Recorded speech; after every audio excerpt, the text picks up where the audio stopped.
जुर्म की दुनिया में कुछ घटनाएं बिल्कुल शीशे की तरह साफ होती हैं, तो कुछ वैसी होती हैं जो सामने होकर भी पर्दे में छुपी रहती हैं। जिसे जिंदा समझकर तलाश किया जाता है, असल में खुद मुर्दा होता है। आज क्राइम फाइल्स में ऐसी मर्डर मिस्ट्री जिसमें एक कत्ल ने ही दूसरे कत्ल का राज खोल दिया।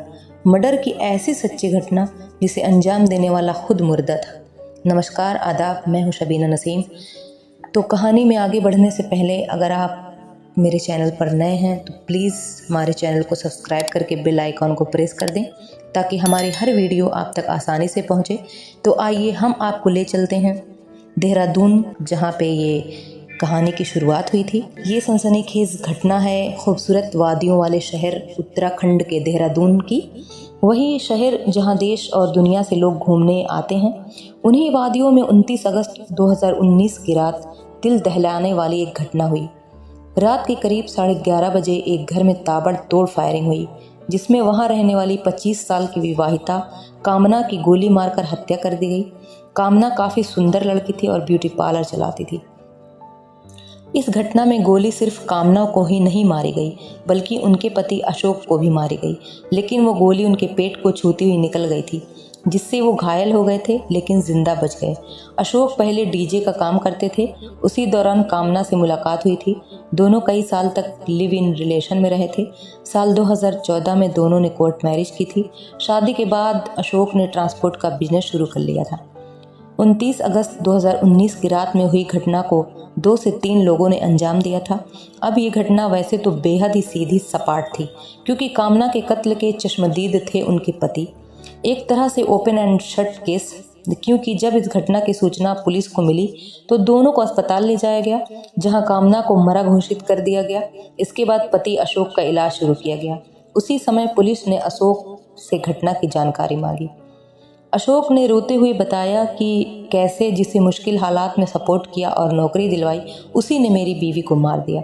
उसने बताया कि कातिल कोई और नहीं बल्कि मेरी बुआ का बेटा रिंकू उर्फ अजय वर्मा है। उसके साथ 2 और लड़के आए थे। उन्होंने पहले बीवी को मारा और विरोध करने पर मुझे भी गोली मार दी। पुलिस ने पूछा कि पत्नी की हत्या करने के पीछे आखिर वजह क्या हो सकती है। इस पर अशोक ने बताया कि मेरी बुआ का बेटा पुराना क्रिमिनल है। उसका परिवार रायपुर में रहता है।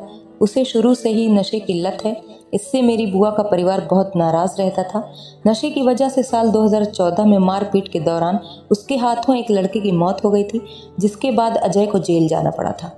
लेकिन 1 साल बाद ही 2015 में उसे जेल से जमानत मिल गई थी, पर घर वालों ने उसे नहीं अपनाया था। घर में एंट्री बंद कर दी थी। ऐसे में वो दर दर भटक रहा था। ऐसे हालात में उसकी मदद अशोक ने ही की थी, अपने घर में जगह दी थी। फिर रिंकू उर्फ अजय की राजस्थान में नौकरी भी लगवा दी थी, पर बीच बीच में वो आता रहता था। लेकिन उसके आने से पत्नी नाराज़ हो जाती थी। उसे पसंद नहीं था कि वो इस घर में आए और उसकी पर्सनल लाइफ में इंटरफियर करे। इसी खुन्नस में उसने बदला लेने के लिए पत्नी को गोली मार दी। जब मैंने विरोध किया तो मुझ पर गोली चला दी। फिर वो अपने दोस्तों के साथ भाग गया। अब घटना की पूरी डिटेल पाकर पुलिस उसी रिंकू उर्फ अजय की तलाश में जुट गई। उसके बारे में पता लगाते हुए पुलिस रिंकू के माता पिता के घर पहुंची, पूछताछ की। लेकिन घर के लोगों ने सीधे कह दिया कि उनका कोई संपर्क रिंकू से नहीं है। परिवार के लोगों ने यह भी बताया कि 1 साल पहले तक तो वो घूमते हुए घर पर आ भी जाता था, लेकिन पिछले 1 साल से ना ही वो घर आया है और ना ही हम लोगों में से किसी से संपर्क किया है। पुलिस को ये बातें पहले तो जानबूझकर छुपाने वाली लगी, क्योंकि हर माँ बाप अपने बच्चों को बचाने के लिए ऐसा करते हैं। इसलिए पुलिस ने वहाँ आसपास के लोगों से पूछताछ की। कई घरों में पूछताछ के बाद भी यही पता चला कि वहाँ किसी ने पिछले 1 साल से अजय को देखा ही नहीं। इसके बाद पुलिस ने फिर से वहीं से जांच शुरू की जहाँ कामना और उसके पति को गोली मारी गई थी। लेकिन इस बार पुलिस ने कामना के पति अशोक से नहीं बल्कि आसपास के लोगों से बातचीत की। सीसीटीवी फुटेज देखा तो उसमें घटना वाले दिन कुछ लोगों को देखे जाने की बात भी सामने आई, लेकिन वो लोग कौन थे इसकी पहचान नहीं हो पाई। इधर तमाम कोशिशों के बाद भी आरोपी कातिल रिंकू का कोई सुराग नहीं मिल रहा था। अब कोई सुराग नहीं मिलने पर पुलिस ने सर्विलांस की मदद से आरोपी का पता लगाने की शुरुआत की, जिसके लिए पुलिस ने आरोपी रिंकू का मोबाइल नंबर पूछा। तब पता चला कि जिस नंबर का वो इस्तेमाल करता था वो काफ़ी समय से बंद है। यहाँ से पुलिस फिर खाली हाथ रह जाती है। इसके बाद पुलिस थक हार कर ये पूरे जांच की दिशा को बदलने की कोशिश करती है। फिर से पूरी घटना के बारे में अशोक से पूछताछ करती है। इस बार उसके बयान में कुछ अंतर मिलता है, इसलिए पुलिस आसपास के लोगों से भी फिर पूछताछ करती है। इस दौरान पता चलता है कि अशोक और कामना के पिछले काफ़ी समय से अनबन चल रही थी। लव मैरिज के दोनों एक साथ काम पर जाते थे, पर कई महीनों से कभी कभार ही साथ जाते थे। अक्सर दोनों अलग अलग जाते थे। इस बात को लेकर पुलिस ने अशोक और कामना दोनों की मोबाइल फ़ोन की कॉल डिटेल निकालती है। अब तक केस की जांच करते हुए 1 हफ्ते का समय निकल चुका था। कॉल डिटेल की जांच में कुछ चौंकाने वाली बात सामने आई। कत्ल के आरोपी रिंकू से पिछले काफ़ी समय से अशोक की बात ही नहीं हुई थी, लेकिन 2 नंबरों पर खूब बात होती थी। यहाँ तक कि कामना की हत्या वाले दिन और उससे पहले भी अक्सर बात होती थी, लेकिन हत्या के बाद 1 हफ्ते के भीतर भी उन नंबरों पर कोई बात नहीं हुई थी। ये देखकर पुलिस चौंक जाती है। इसलिए पुलिस पता लगाती है कि आखिर इन नंबरों का राज क्या है। दोनों नंबरों के बारे में पुलिस ने अशोक से ही जानकारी मांगी। तब अशोक ने बताया कि ये दोनों नंबर उसके 2 करीबी दोस्तों के हैं, जिनके नाम हैं दीपक और गौरव। अब पुलिस ने उन दोनों की जानकारी जुटाई तो वो अपने घर पर नहीं मिले। इसके बाद उनकी लोकेशन के आधार पर 9 सितंबर 2019 को दोनों तक पुलिस पहुंच जाती है। अब पुलिस दोनों से पूछताछ करती है। शुरू में तो दोनों ये बताते हैं कि वे और अशोक सभी अच्छे दोस्त हैं, लेकिन जब ये पूरा पूछा गया कि इतने अच्छे दोस्त थे तो अशोक की पत्नी की हत्या हो गई और दोस्त को गोली लगी, फिर भी वे अस्पताल नहीं आए, ऐसा क्यों? दूसरी बात कि इतनी घटना के बाद भी ना ही अशोक ने तुम दोनों को फ़ोन किया और ना ही तुम लोगों ने उसे कॉल की। अब इन सवालों पर दोस्त गोलमोल जवाब देने लगते हैं। इसे देख पुलिस का शक बढ़ गया। फिर कड़ाई से पूछताछ की तो जो दोनों ने खुलासा किया उसे सुनकर तो पुलिस भी सुन्न रह गई। दरअसल पुलिस जिसे कातिल समझ रही थी उसकी तो 10 महीने पहले ही हत्या हो चुकी थी, यानी वो मर चुका था। यानी पुलिस एक मुर्दे को कातिल समझकर तलाश कर रही थी।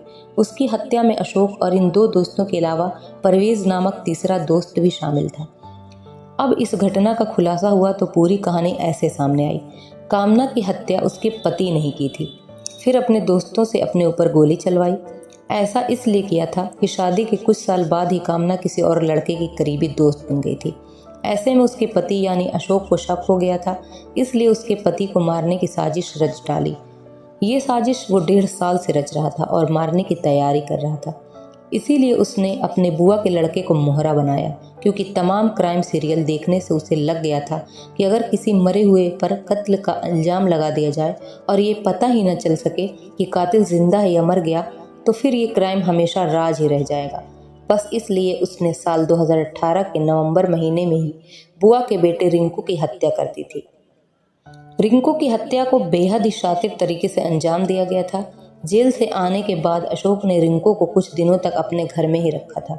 इसके बाद उसे राजस्थान के सीकर में दोस्तों के जरिए नौकरी दिलाने का झांसा दिया था। ये बताया कि उसे नौकरी मिल जाएगी, इसलिए नौकरी पर भेजने से पहले अपने बर्थडे की पार्टी में दोस्तों के साथ सबने खूब शराब पी। इसके बाद एक कार से सभी लोग राजस्थान के सीकर के लिए निकल गए। सीकर के पास पहुंचने पर सभी ने मिलकर अजय की गला घोंटकर हत्या कर दी थी। इसके बाद उससे जुड़े सभी कागजात को गायब कर दिया ताकि उसकी पहचान न हो सके। फिर उसके शव को सुनसान झाड़ियों में फेंक दिया था। नवंबर 2018 में ही सीकर पुलिस को झाड़ियों से उसका शव भी मिला था, लेकिन लाश की पहचान नहीं हो सकी थी। पुलिस ने इस केस को ब्लाइंड समझकर एक तरह फाइल बंद कर दी थी, लेकिन अब उसकी मौत के 10 महीने बाद अचानक उस हत्या का राज भी खुल गया। अब देहरादून पुलिस और राजस्थान पुलिस ने मिलकर इस पूरे केस का खुलासा किया।